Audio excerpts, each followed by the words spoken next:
Great. Thank you so much for everyone who could make it out tonight. Good evening, everyone, and welcome to the Art Repertory Theater first showcase. We're really excited to be able to perform for all of you. My name is Wesley Tam, and I'm one of the co-producers for Art Repertory. And I'm Vince Marie Cuizon, and I'm the other co-producer for Art Rep this semester. Yeah. If you're not familiar with the organization, Art Repertory Theater, or Art Rep as you referenced it, is the newest performing arts organization here at UC Berkeley. We're dedicated to showcasing Asian American and minority stories on stage, as these narratives, our narratives, are often not told through any media platforms in the United States. ARC generally stands for Asian American Representation and Creativity, but we've kind of more loosely defined it to kind of use the word ARC as kind of a bridge spectrum, being able to encompass many different communities and identities. And yeah, for those of you who are also familiar with our background, ARC Rep carries on this legacy of a former theater organization called Theater Rice on campus, and so we're very excited to kind of continue that here. And so now I'll pass it on to Vince to talk about donations and further support for other theater organizations doing very similar work to us. Yeah, thanks Wes. So we'd also like to say that even though admission to the show today is free, we invite any and all donations, with the proceeds going to East West Players down in Los Angeles. For those who are unfamiliar with East West Players, they were founded in 1965 and is one of the nation's longest running professional theater companies for people of color. They are also the largest producing organization for Asian American artistic work. As our mission lines up with theirs, we fully support East West Players' vision and mission. And as per our Constitution, we would like to support them by donating so we can help them continue their legacy for years to come. Without companies like East West Players, our stories would not come to life in professional theater. So please help them out if you can by donating in cash today. There will be a bag passed around. Also, if you can't do it by cash, you can also do it by Venmo to the Venmo account that's on the bag. So yeah, thank you for your generosity. And now back over to Wes. Wes will talk about another local performing arts organization that we support, Collaboration, or Collab SF.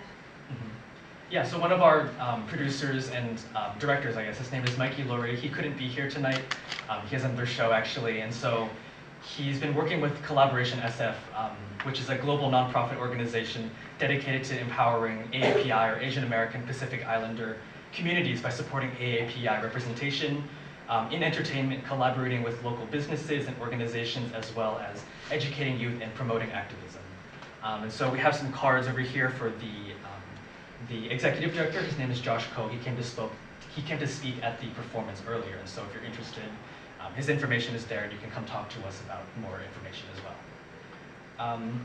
We'd also like to take a moment before the show to acknowledge that the space that we're currently occupying sits on the unceded ancestral territory of the Huichin Band of the Muwekma Ohlone Indians. The Ohlone were the first people of this land, and it continues to be of great importance to them. And we recognize that every member of the UC Berkeley community has and continues to benefit from the use and occupation of this land. Yep, and now we would like to ask all of you to please silence your cell phones. If it goes off during the performance, I will find you. And I will hunt you down. Yeah. I will hunt you down. Hard. Photography is allowed, but please refrain from using your flash, as the flash will distract and possibly harm our actors. Yeah. No video is allowed at this performance due to copyright laws that we do not want to infringe upon. And we would also like to say we're sponsored by Nicholas Photography, and we are very grateful for their assistance in helping us video and photograph this evening's performances. In case of an emergency, the exits are the 3 doors to your right. Please, when you turn left, go downstairs.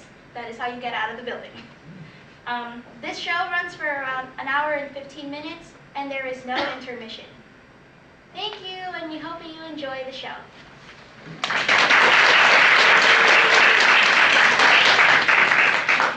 All right, so the first piece we have is a song from the original musical Runaway, called The World Keeps Spinning, with music by Erica Poe and lyrics by Izul Irfan, Isabel Yang, and Mahira. The song is about 2 runaway teenagers, Alice and Kai, who are reminiscing their past and the memories they had of happier days with their families. Throughout the song, the 2 express their regret of running away from home and wonder, where did the time go? Directed by Vince Marie Cuizon and with Ava Wu as Alice, Adriel Tan as Kai, and Jenny Huang on the piano. Please enjoy The World Keeps Spinning.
Things that memory can't predict, should, could, and what ifs, all those mistimed hieroglyphs.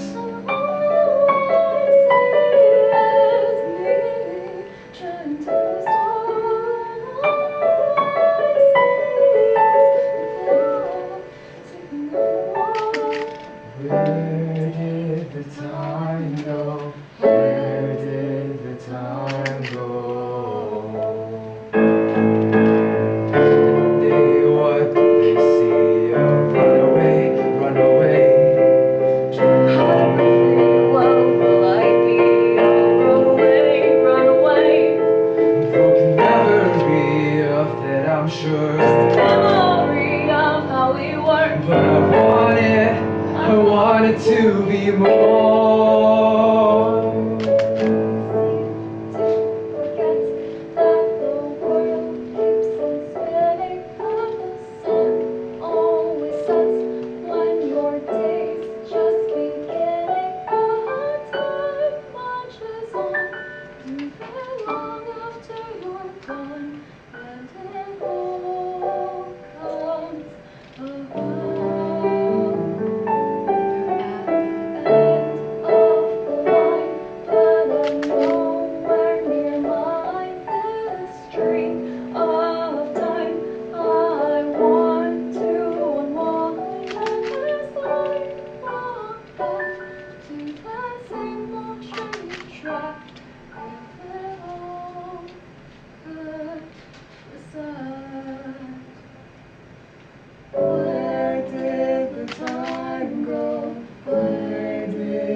by G. Lê. It is a Vietnamese-American refugee family story highlighting the heart and humor of a mother-daughter relationship. Now, here is Viet Gone with Tracy Nguyen as Tung and Tiffany Nguyen as Hung.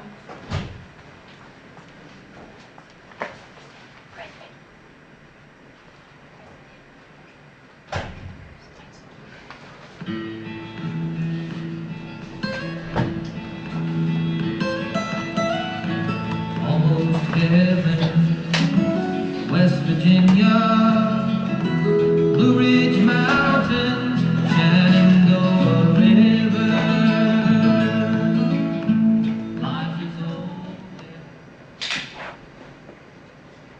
So, did you find anything? This. That's cute.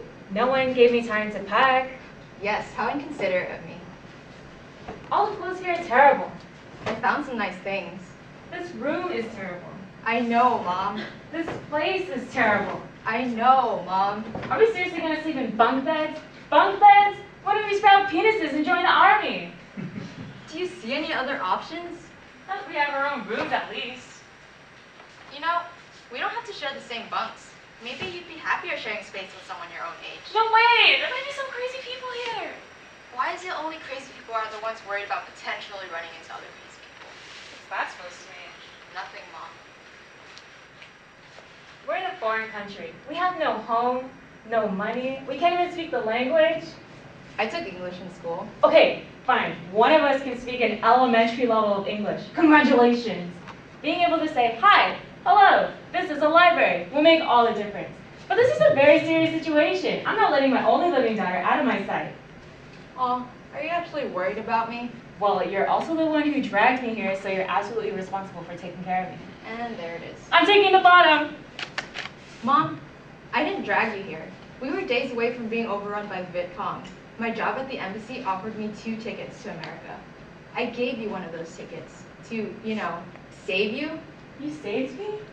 Yes, I saved you. This is an act of being saved. I'm old. Do you know how old I am? Still young enough to annoy the fuck out of me. I'm old. Don't get me wrong, I'm still quite attractive for my age. But I'm old.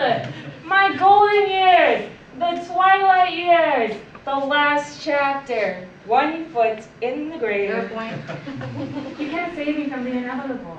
Oh God, you're going to talk about dying again. Your father, my darling Moo, passed away 10 years ago and is waiting for me to join him on the other side. I miss you, darling. I love you. But I have to make sure our dummy kids can take care of themselves before I can join you. Are you serious? I'm at death's door. One, you're not at death's door or death's driveway. And the fact that you're now here in America, where bombs aren't falling down on you, means you aren't even in death's zip code anymore. So stop it. And 2, Dad was 15 years older than you. And even then, he died from pneumonia, not old age. You're very far from either your golden or your twilight years. Since we've been here, how many Americans have already mistaken you for my older sister? They think you're 40. Well, that's because white people age faster than Vietnamese. They look really old, really fast. That boy you were just talking to was probably just 10. He wasn't 10. Bottom line, dear, you should have brought your brother here. Trust me, Mom, that was the original plan.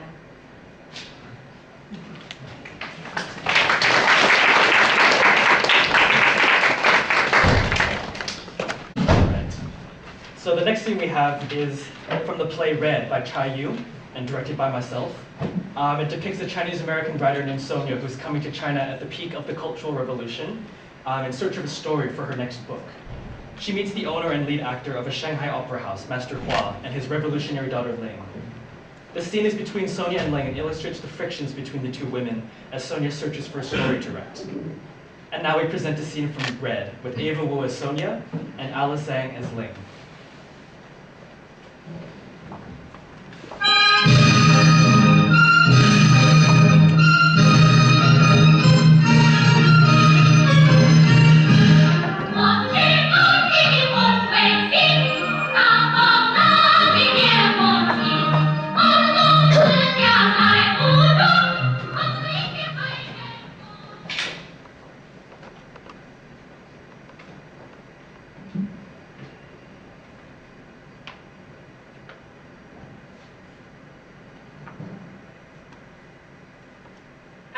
revolutionary opera is an ugly mirror that is held straight up to your face to reflect the needs and passions of the people. We must educate, challenge, enlighten. And if we don't, opera must be and should be obsolete. Blah, blah, blah. Are you taping this, Sonia? So, you took over the theater. Must be nice for you. I was the natural successor. By an official directive, I was made the new director of the Opera Theater. I am in charge of performances, writing revolutionary plays, training actors, and all matters pertaining to this theater. Is this tape recorder working? Congratulations. I knew you'd be impressed. And why is that? I've been studying you. Me. Really? The way you walk and talk, the way you dress. Everything about you exudes confidence and success. You are a prime model of what women should be, even though I'm not convinced by your capitalist philosophies. Where you come from must encourage and empower you to be a woman, to be an equal. Ling, trust me, there is no such thing as true equality, even where I come from. Where I come from, males are unreasonably prized. If you are born female, you'll have the misfortune of being drowned in a river, abandoned in some backwood. No one wants daughters because you inevitably lose them. They prefer sons. Is that how Master Hua felt towards you? I think he would have preferred a son. Heir to his theater, his art. What is it that Mao said? Women hold up half the sky. Yes, And what is it that Confucius said? Men are different from women. as the sky is different from the earth. What bullshit.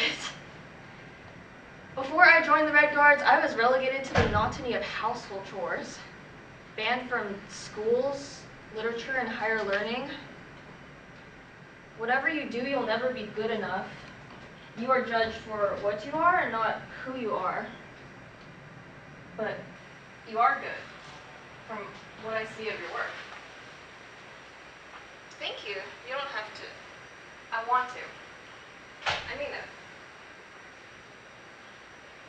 You know, sometimes I say that to myself. Tell myself I'm good. Isn't it stupid? Tell myself I can do it. A one-person cheer team, that's what I am. You know I can't get a good word from His Royal Highness. You don't need his approval. No, I don't. But, well, it would be... No, you are right. I don't need it. So, is that why you joined the Red Guards?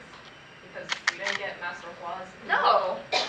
I joined the Red Guards because I believed in their ideology of equality. But your destruction of books and of art. We have no choice but to burn them. They glorify and support the old and oppressive ways.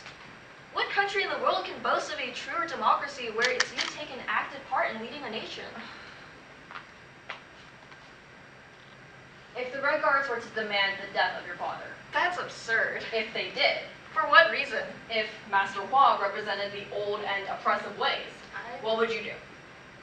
That will never happen.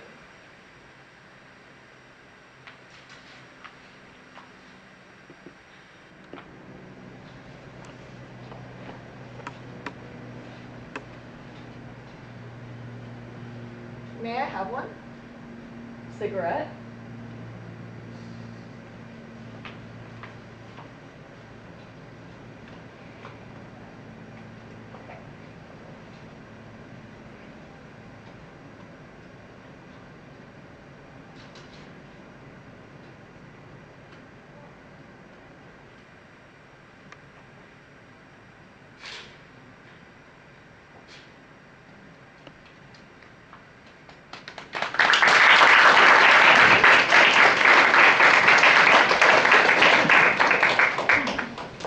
Directed by Wesley Tam.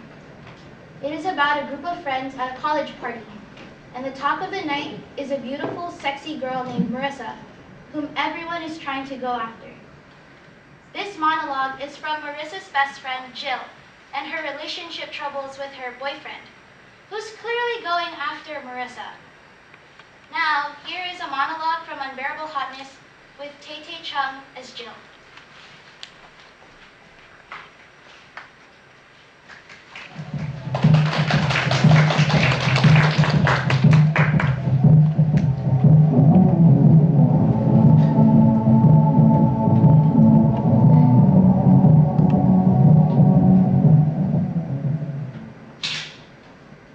So the truth is, Brendan is obsessed with anyone who is not me.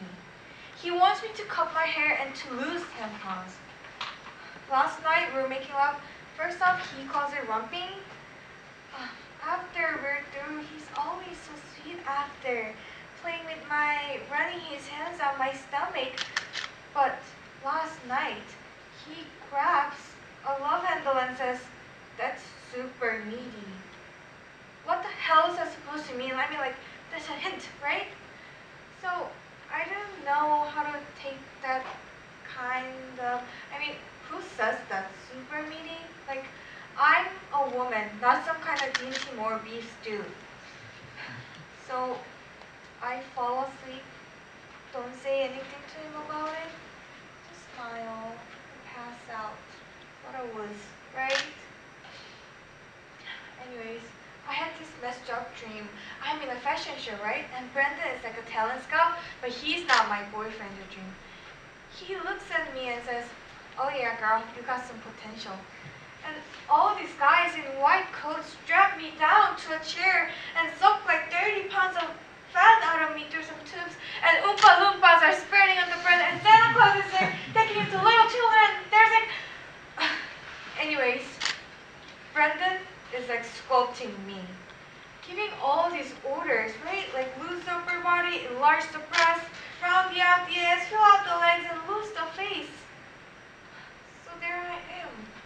I get out the chair and look at myself in the mirror.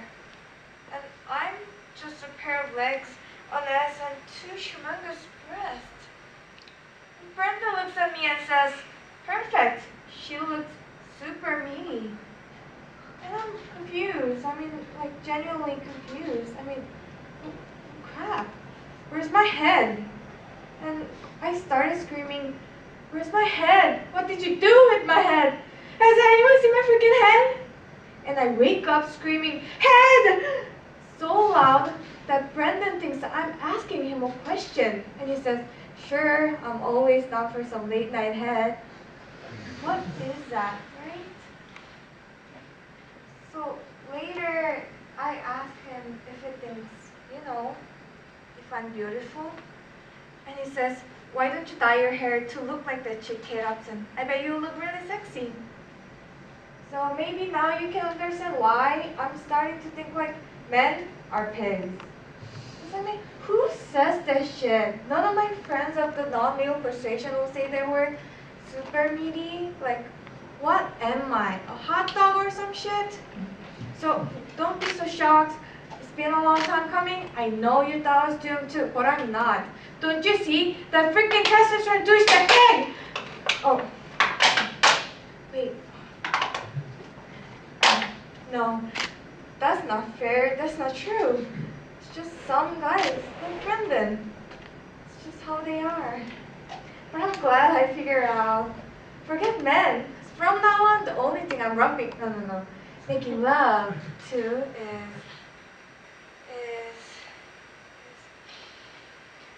alright, I can say it.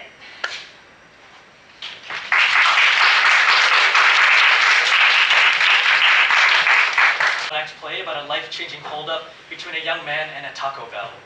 Written by Bay Area playwright Conrad Paganiban and directed by G. Lei and Mikey Loria, we present to you The Taco Bell of Fruitvale with Alex Baer as Florence and Saul Messiah as Tyrone.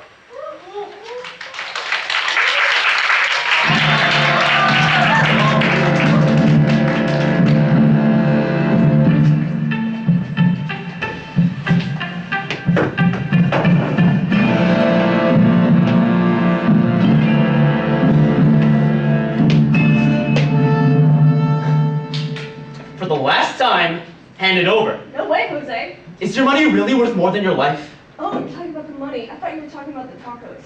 Hell no. What am I gonna do with tacos? Eat them? I know what to do with them. Then why'd you ask? I'm just saying that the money would buy me more than tacos. Hold up. That's what I'm doing! I'm holding you up! Excuse me? What? Excuse me? Look, I ain't got time for this, lady. Lady! All right, bitch. Oh, hell no. Don't you know who I am? I just called you a bitch, bitch. You've never heard of the Taco Bell? Look, I ain't hungry. And I call that place Taco Smell. That's why I'm the Taco Bell. Is it supposed to mean something to me? What? You ever heard of You all right? the Taco Bell of Fruitvale? Oh, no, I have not. Here. Take this. Take it. Eat. Jesus Christ, lady.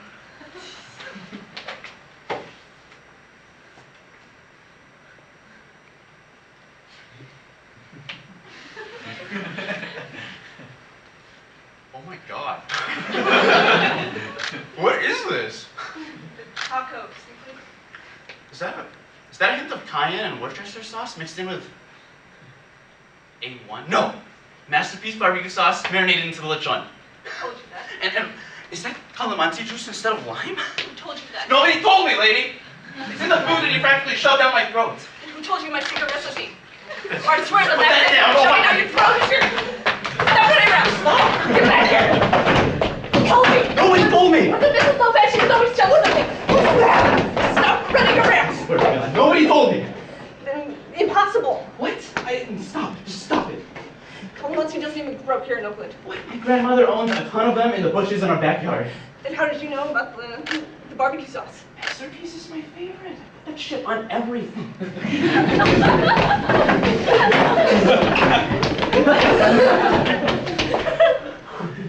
Stop running around. And stop chasing me. You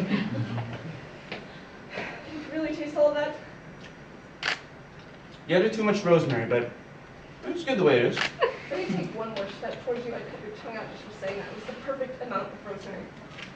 This time of year, rosemary increases the flavor palette. It's science.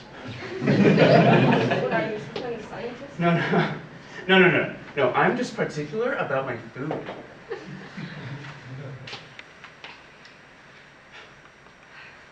first person who guessed what was in my tacos. I didn't have to guess. It was a lucky guess.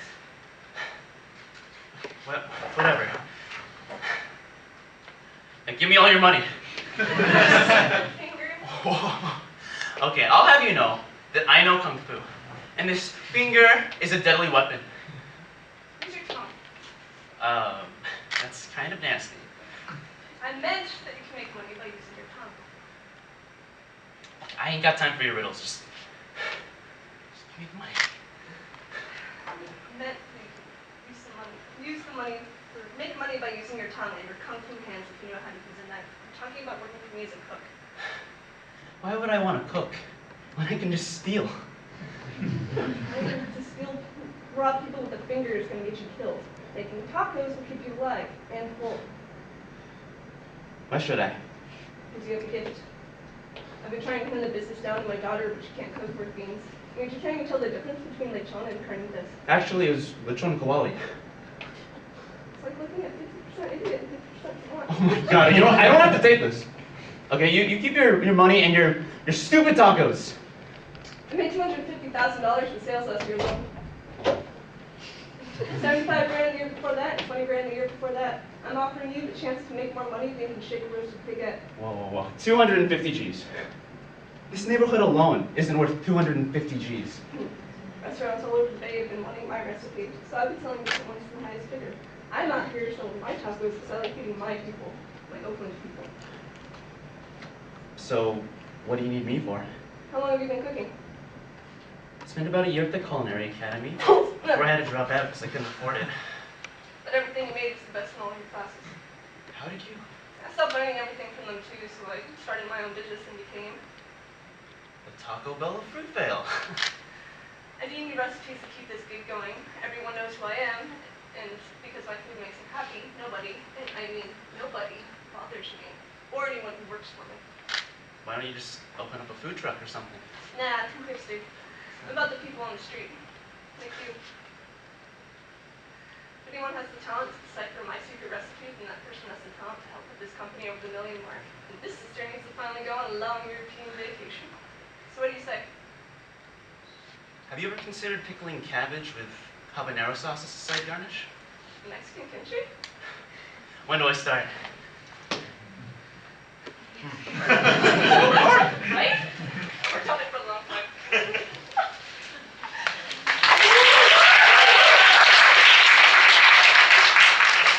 Is also a one-act play by Conrad Pangaliban and directed by myself.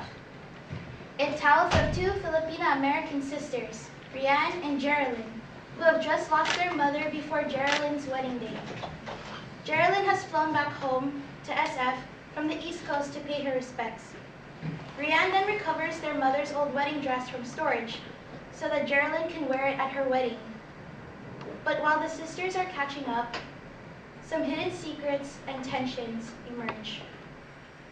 With Jillian Cruz as Geraldine and Rosaria Chan as Rianne, we now present Conrad Panganiban's Inay's Wedding Dress.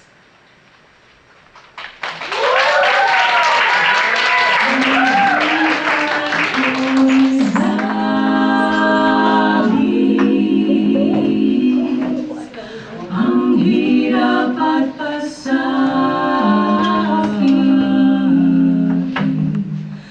ng pusong umiibig.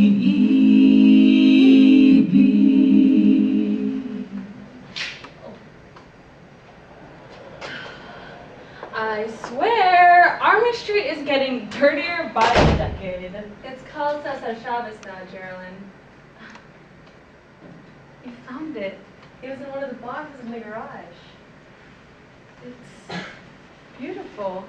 You know how she is. It was kept inside a box, inside another box, inside another box. So, did Rick catch his flight okay? What? Did Rick catch his flight okay? Oh, yeah. I'm glad you didn't leave with him. He had to get back to his firm. I mean, tomorrow I just stayed Tomorrow? I haven't seen you in forever. I'm sure I'd only be getting in the way with whatever it is you do. Don't you want to find out whatever it is that I do? I'd love to, honey. We can go to your favorite, Papalote. Oh, and then maybe Ocean Beach later? Get some sun on you. Don't you have school? I'm on bereavement leave. They have that at Mission High. It does for me. You've always been the independent one. It's not like I had a choice, did I? Look, I'd love to join you, but I think I've left my intake of Mexican food here on the West Coast, and I really have to get back to my patients. Plastic surgery season already? Besides, too much sun isn't good for my skin. I guess that explains the bottle in the bathroom. You should try some. It's from Korea. Wow, Korea. It helps. So tell me, how does skin lightening cream help with not getting sunburned?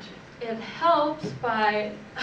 This conversation is completely asinine. Rianne, I didn't come here to argue about skin cream. Then let's just talk about anything else. It's been so long since we've seen each other. How about next time, sweetie? Sweetie. Sure. Next time. So, Rick seems nice. I'd sure hope so if I'm going to marry him. A real catch. He is. I'm so glad you're here, Ate. I haven't heard that word in a while. Well, you're still my older sister, right? You think that I wasn't going to come home, did you? No, I just never, I don't... I was here when Dad died, remember? And I remember you promising Mom you'd come and I visit. didn't come back here to argue I'm with not you. trying to argue. I came back for Mom. Isn't that enough? Just her. You should have flown back with Rick. I'm sure you have a lot of planning left to do. Everything was planned and reserved before we left, except for the dress. Except for the dress.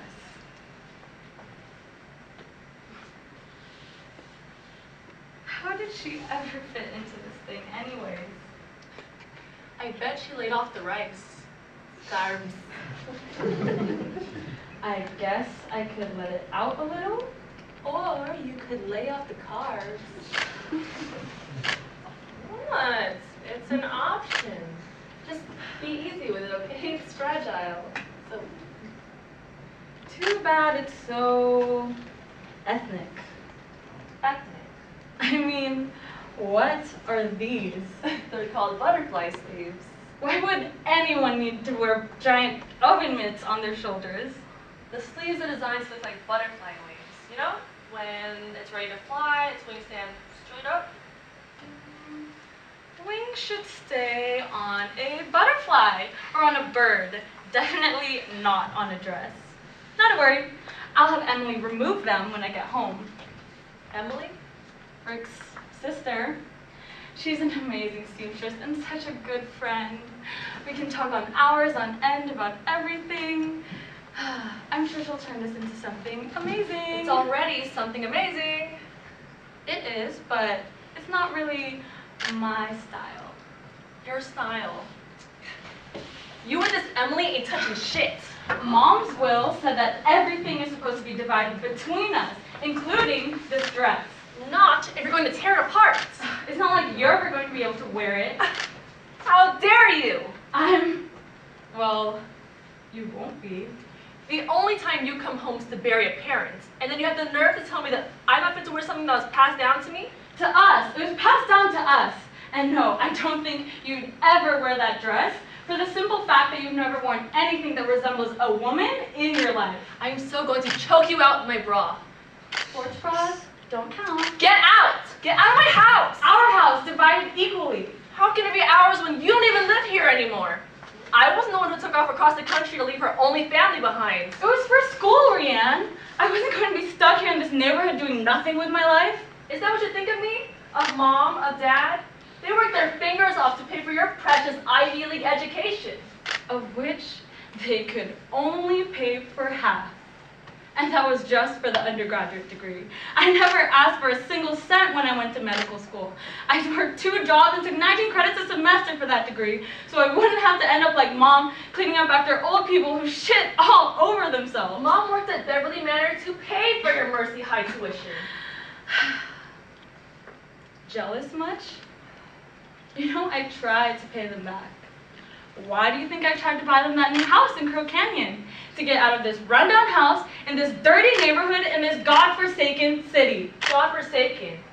You don't think God likes gay people? Would you get over yourself? I never said that. And for your information, I have tons of gay friends. And a gay sister. Who happens to be lazy and a pothead and a keeper of a wedding dress you're never going to be able to wear.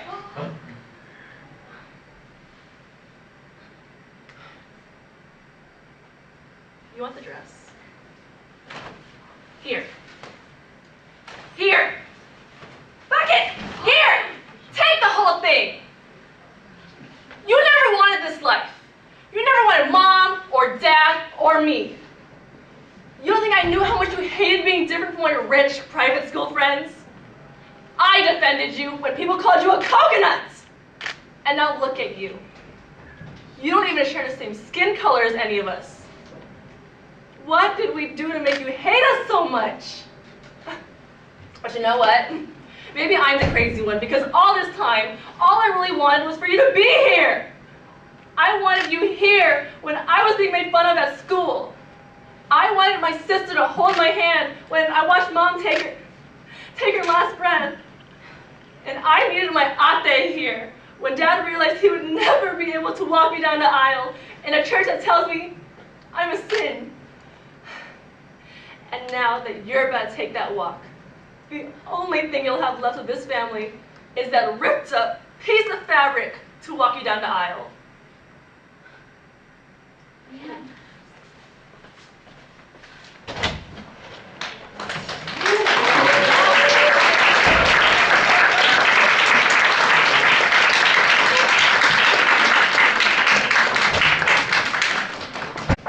And our last piece is a comedic scene from King of the Yees by Lauren Yee.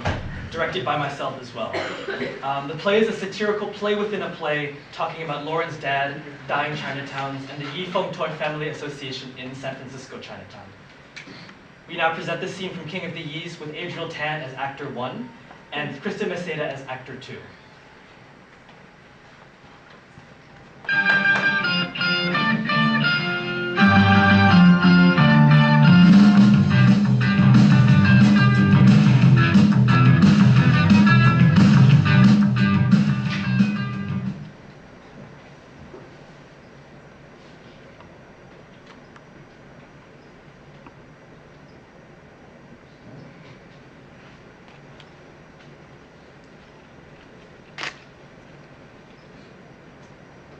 So, while we're out here, can I ask Ask away. what I don't get? What don't you get? So, it's a men's club It's a men's club for Chinese people. named Yi. Right.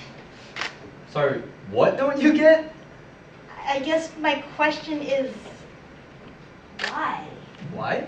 Why would you do that? Why would you want to have a men's club? Why would you want to save it? Ah, so that in the future you can also have an association of Yi men. For some reason. I should have asked when we were rehearsing. And why didn't you? If I ask, then I'm the one asking, and I feel like she came in expecting us to know. Just because we're Chinese. Actually, I'm Korean. What? Don't, you're going to get me in trouble. For being Korean? King of the Yis. So... I had no idea this whole thing was going to be so Chinese-centric. I figured they were just looking for general Asians. What? Screw that! And screw her! Thank you. Look, I'm only 3/4 Chinese. My mother's mother was Irish. Oh, I can see it. I feel like there's a part of me that's oppressing the rest of myself. Did she tell you're not full Asian? Nah, she couldn't tell. Nobody can tell. Sometimes I can't remember what I am. 3/4 Chinese, 1/4 Irish. Thank you. You're welcome. I'm so relieved though. Why? I didn't have to do my Chinese accent. Oh, why? Mine is so bad. Most Asians have awful Asian accents. Oh, but my Chinese is particularly bad. I mean, I guess if you're Korean. I had to do it one time for an audition. And? And they were just like, thank you, so great. And you booked it? And I booked it. So it couldn't have been that bad, right? No, but mine was just like, we are Chinese, we are Chinese. We are Chinese. Chinese. Chinese. Chinese. What's that? Is that Chinese? Oh. Someone told me what you have to do is keep your mouth slack so that when you talk. Nah. No? What my voice teacher said is that you do want to slacken your jaw, but you also want to keep the pressure down here, in your diaphragm. Chinese. You're hitting more of the knees instead of the chai. like you're punching the guy. Chinese. Chinese. Working in a rice paddy. Chinese. And the bombs and Agent Orange raining down on you. You're just doing Vietnamese. Right. Like they're Japanese bombs raining down on you. Chinese! And you're wearing a conical hat and your eyes are really small. Chinese! So you're leaning forward trying to see, but you're also running from the Japanese bombs. Chinese! As the weight of all your ancestors are pressing down on your lower diaphragm. Chinese! And the expectations of your unborn ABC children are pressing down on the back of your throat. Chinese! From deep inside of you, you feel like there's a sorrow. Chinese! Buried so deeply here and here. Chinese! Flatten those R's. Chinese! Watch the toads. Chinese! Lactose intolerance. Chinese! Kings of cod. Chinese! Chinese! Chinese! Chinese! Chinese! Chinese!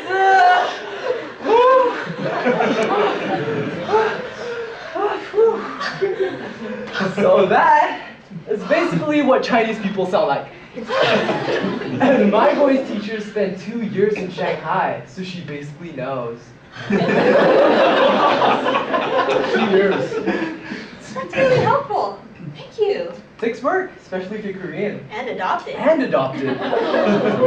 For Korean, they say what you have to do is imagine that you're a woman, which for me is easy, and that you're being raped. And you want to scream, but you just had plastic surgery, so you can't move your face. Korean! Korean! Korean! You'll probably never need it anyway. You hear that? What? I think I heard her call for us. You should watch out. She's gonna come through that door and it's gonna slam right into your face. Thanks, Mom. I am. I basically am my mom. And what's wrong with that? I love my mom. My mom's great. My mom's great. Your mom's white. She is. You should keep listening though. Keep watch. Okay.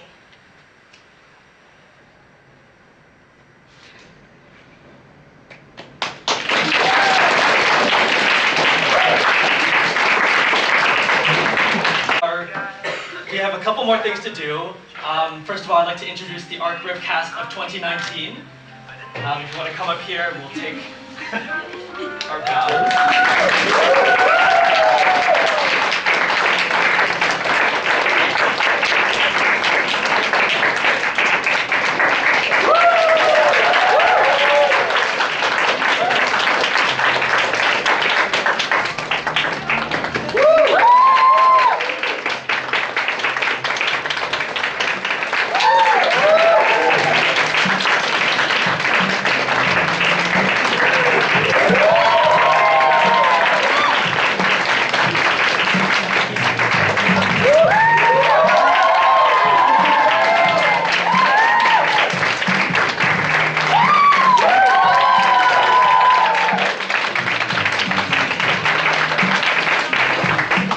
I'd like to introduce the directors and producing team, Vince Marie Cuizon, G. Lei, and Mikey Loria, who couldn't be here tonight, unfortunately. And Wesley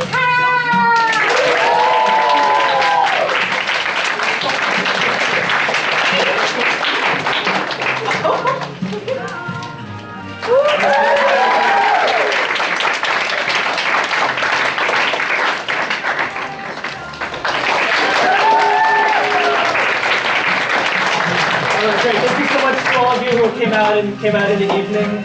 Thank you for supporting Art Rep.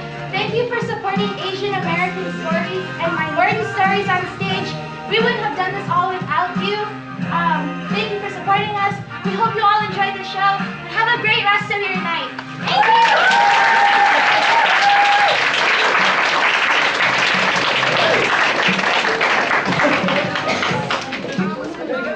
Yeah.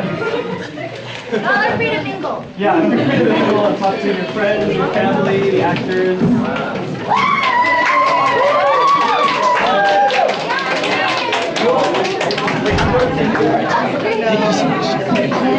Wait,